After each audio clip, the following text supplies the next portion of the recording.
Hello students, welcome to my class 7th. Today I will start new chapters. Chapter number 4, chapter number here is written, chapter number 5, Geography, and that name is Diversity of Life on Earth. Diversity of Life on Earth. So before explaining any points, I want to tell you the meaning of diversity. What is the meaning of diversity? Diversity means, have you ever just your thing in your country, the people live in different areas, speak different languages, eat different types of foods, celebrate the different types of festivals, and follow the different types of religions. So in these circumstances, these activities are called the diversity. And in the short meaning, diversity means being a different. India is a large country. India is a vast country. And the people lived in country, but they following the different ways. So in these conditions is called diversity. Diversity means होता है variation, विविधता, विभिन्नता. आपको पता है कि आपका जो कंट्री है उस कंट्री में लोग देखते हैं कि अलग अलग लोग रहते हैं, अलग अलग क्षेत्र के लोग रहते हैं, अलग अलग उनकी बोलियां रहती हैं और अलग अलग उनका ट्रेडिशंस होता है फॉलो, जैसे धर्म फॉलो करने का, और फिर उनका रिलीजियस रिचुअल्स अलग अलग उनका है, उनका लैंग्वेज अलग होता है, उनका फूड अलग होता है, उनका हॉबीज अलग होता है, उनका ऑक्यूपेशंस भी अलग होता है. तो ये सब को काउंट करते हुए उसी का नाम दिया गया है कि डाइवर्सिटी. ऐसा नहीं कि सिर्फ डाइवर्सिटी हमारे इस पीपल्स के अंदर ही होता है, लोगों में ही होता है.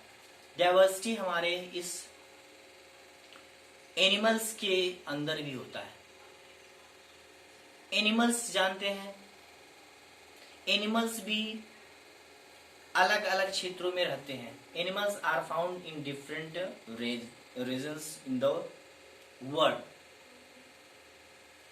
कहने का मतलब कि जो हमारे जानवर हैं वे अलग अलग जगह पर रहते हैं. तो इसी के संदर्भ में हम आपको बताने जा रहे हैं इस चैप्टर में कि diversity of life on earth, कि हमारे जो जानवर होते हैं उनके अंदर कैसी विभिन्नता होती है, कैसी वेरिएशन होती है, वे कहाँ रहते हैं. कई जानवर ऐसे होते हैं कि जो सिर्फ हेर्बिवोरस होते हैं. हेर्बिवोरस मीन्स होता है animals that eat only plant and plant products is called herbivorous. And carnivorous animals, carnivorous animals means होता है animal that eat only flesh of meat is called carnivorous. And omnivorous means animal that eat both plant and flesh is called omnivorous. For example, human being also. तो यह categorise किया गया है animals का. तो इनका भी देख रहे हैं कि विविधता है. सभी जानवर एक समान नहीं होते हैं. Some animals are tall, some animals are short, some animals are very strong, some animals are weak. So in that conditions are also included in the diversity. So let's start it. चलिए अब हम आपको बताने जा रहे हैं. ये तो मैंने समरी बताया आपको 2 मिनट के अंदर कि यह चैप्टर इसके बारे में स्टार्ट होने जा रहा है. यह वीडियो नंबर 1 है, पार्ट 1 है, ज्योग्राफी चैप्टर 5 का, क्लास 7. अब चलते हैं. सबसे पहले बताते हैं कि इन अर्थ 4 spheres of the life of the earth है 4 स्फीयर्स. 4 भाग डिवाइड किया गया है. 4 भाग में से जैसे हाइड्रोस्फीयर्स है, बायोस्फीयर्स है, लिथोस्फीयर है. यह अब उसमें हम पढ़ेंगे बायोस्फीयर के बारे में. किसके बारे में पढ़ेंगे? बायोस्फीयर के बारे में. A narrow zone where the living beings is found is called biosphere. Biosphere के बारे में पढ़ने जा रहे हैं कि एक ऐसा जोन जिसमें हमारे जीवित प्राणी पाए जाते हैं जीव जंतु जो जीवित होते हैं, जिनके अंदर जीव होता है, हम उसी के बारे में डिस्क्राइब करने जा रहे हैं।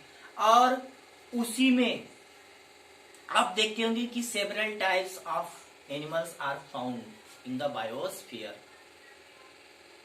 हमारे इस बायोस्फीयर में अलग अलग तरह के जानवर पाए जाते हैं। तो चलिए इसी के बारे में बताने जा रहे हैं। अब सबसे पहले बताएंगे इकोसिस्टम। इकोसिस्टम क्या होता है? What is ecosystem? A life supporting unit in nature in which living things are dependent on each other and the environment is called ecosystem। एक ऐसा सिस्टम जहां पे हमारे जो जानवर होते हैं एक दूसरे पर डिपेंड रहते हैं, आश्रित रहते हैं। हमारे इन्वायरमेंट में एक दूसरे पर डिपेंड रहने वाले जो जानवर होते हैं उसी सिस्टम को इकोसिस्टम बोला जाता है। क्या बोला जाता है? इकोसिस्टम। जहां पे हमारे लिविंग बींग्स होते हैं, जीवित प्राणी होते हैं, जंतु होते हैं, वे डिपेंड रहते हैं एक दूसरे पर, उसी को इकोसिस्टम बोलते हैं। क्या बोलते हैं? इकोसिस्टम। फॉर एग्जांपल के लिए अगर हम देखना चाहते हैं तो यहाँ पे जैसे ग्रासलैंड्स हो गया, डेजर्ट हो गया, फॉरेस्ट एरिया हो गया, यहाँ पे हमारे जीवित प्राणी रहते हैं, हमारे एनिमल्स रहते हैं, ग्रासलैंड में भी, डेजर्ट एरिया में भी और फॉरेस्ट एरिया में भी। चलिए नेक्स्ट पे चलते हैं। Natural vegetation. इकोसिस्टम आपको समझ में आ गया। फिर यहां पे बताते हैं कि नेचुरल वेजिटेशन क्या होता है। नेचुरल वेजिटेशन को हिंदी में बोलते हैं प्राकृतिक निवास स्थान। जो यानी कहने का मतलब, पहले the plants that grow naturally in an area without human interference is called natural vegetation। Natural vegetation का मतलब होता है कि जहां पे पेड़ पौधे सेल्फ से ग्रो करते हैं, बढ़ते हैं। यहां पे लिखा है ना, the plant that grows naturally. ऐसे पेड़ पौधे जो अपने आप ही बढ़ते हैं, उनका ग्रोथ होता है, उनका विकास होता है और बिना इंटरफेरेंस, बिना किसी इंटरफेरेंस ह्यूमन का, यानी उसमें ह्यूमन का कोई इंटरफेरेंस नहीं होता है, उसी एरिया को बोलते हैं नेचुरल वेजिटेशन। ये एजुकेशन आप बोल सकते हैं कि it is totally given by the nature without interference of human. यह जो एरिया होता है बिना ह्यूमन के किसी हस्तक्षेप किए हुए अपने आप डेवलप करता है। प्लांट डेवलप करते हैं, ग्रास डेवलप करते हैं, ग्रोथ करते हैं, उसी को बोलते हैं नेचुरल वेजिटेशन। और इसी नेचुरल वेजिटेशन में हमारे एनिमल्स भी पाए जाते हैं और इस एनिमल्स पाए जाते हैं हमारे डिफरेंट फॉरेस्ट एरिया में। चलिए अब उसी फॉरेस्ट एरिया को डिवाइड किया गया है अलग अलग तरह से। फॉरेस्ट को भी डिवाइड किया गया है अनेक कुछ टाइप्स में। यहाँ पे देखते हैं कि फॉरेस्ट, उसी नेचुरल वेजिटेशन में पहला जो पॉइंट हमने पाया हुआ है वह क्या है? फॉरेस्ट। उसी प्रकृति, क्योंकि जो प्रकृति के द्वारा दिया गया चीज है तो उसमें फॉरेस्ट भी आता है, जंगल भी आता है। जंगल भी नेचर के द्वारा ही दिया गया है, किसी ह्यूमन के द्वारा दिया नहीं गया है। तो आप सबसे पहले फॉरेस्ट को जानते हैं। क्या होता है कि a large area in which trees are the dominant is called forest. एक ऐसा एरिया जहां पे पेड़ पौधे ग्रोथ करके बढ़ जाते हैं, उसी को जंगल बोलते हैं। क्या बोलते हैं? जंगल बोलते हैं। फॉरेस्ट आपको पता है कि help to many ways for the peoples of and animals also. आपको पता है कि जंगल बहुत तरीके से हेल्प करते हैं हमारा और हमारे जंगली जानवर का। हमारा किस तरह से हेल्प करते हैं? They give us lot of things that, जैसे फॉर एग्जांपल वुड देते हैं, उसके बाद फिर हमें मेडिसिन के लिए भी देते हैं फैसिलिटीज, क्योंकि उनकी औषधि से हमें उनकी लकड़ियों से, उनके जंगल से औषधि भी बनाया जाता है। उसके बाद फिर शेल्टर भी देते हैं। किसका? हमारे जो एनिमल्स होते हैं उनको निवास स्थान प्रोवाइड करते हैं। तो अब चलते हैं फॉरेस्ट को देखते हैं कि फॉरेस्ट ए लार्ज, सबसे पहले देखते हैं एवरग्रीन फॉरेस्ट के बारे में। अब ऐसा फॉरेस्ट, एवरग्रीन फॉरेस्ट मतलब होता है ऐसा फॉरेस्ट जो हमेशा हरा भरा रहता है। ऐसा फॉरेस्ट जो हमेशा हरा भरा रहता है, हरियाली रहती है, उसी को एवरग्रीन फॉरेस्ट बोलते हैं। क्या बोलते हैं? Evergreen forest.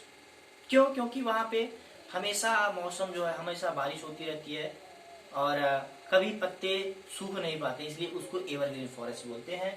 अब सबसे इसमें देखते हैं कि ट्रॉपिकल एवरग्रीन इसी जो क्षेत्र में आता है। A rain where tall grasses and scattered shrubs and trees also found and received heavy rainfall. Tropical rain forest मतलब होता है, ट्रॉपिकल मतलब वही होता है कि एक्सट्रीमली। ट्रॉपिकल एवरग्रीन का मतलब होता है कि हमेशा हरा भरा क्यों रहता है? क्योंकि वहां पे हमेशा बारिश होती थी और हैवी बारिश होती है, भारी मात्रा में वहां बारिश होती है और कभी पेड़ पौधे सूख ही नहीं पाते हैं। अब आप इमेज करिए जहां पे पेड़ पौधे सूख नहीं पाएंगे तो वहां ऑटोमेटिक हमेशा हरा भरा रहेगा। तो चलते हैं नेक्स्ट पे, कॉनिफेरस रेन। कॉनिफेरस रेन मतलब होता है कि जहां पे ठंडा क्षेत्र होता है। In cold regions evergreen cone bearing trees, जहां पे ऐसा क्षेत्र जहां पे हमेशा ठंडा थोड़ा ठंडा रहता है और पेड़ पौधे वहां पे बड़े होते हैं, उसी को कॉनिफेरस बोलते हैं। फिर यहाँ पे टेम्परेट एवरग्रीन। टेम्परेट एवरग्रीन मतलब वहां भी हमेशा हरियाली रहती है, लेकिन वहां का जो क्लाइमेट होता है टेम्परेट होता है, neither hot nor cold. So dear students, remaining points I will tell in the next video, means video number 2. So today I have told you about these points and you will listen very carefully. Okay, thank you.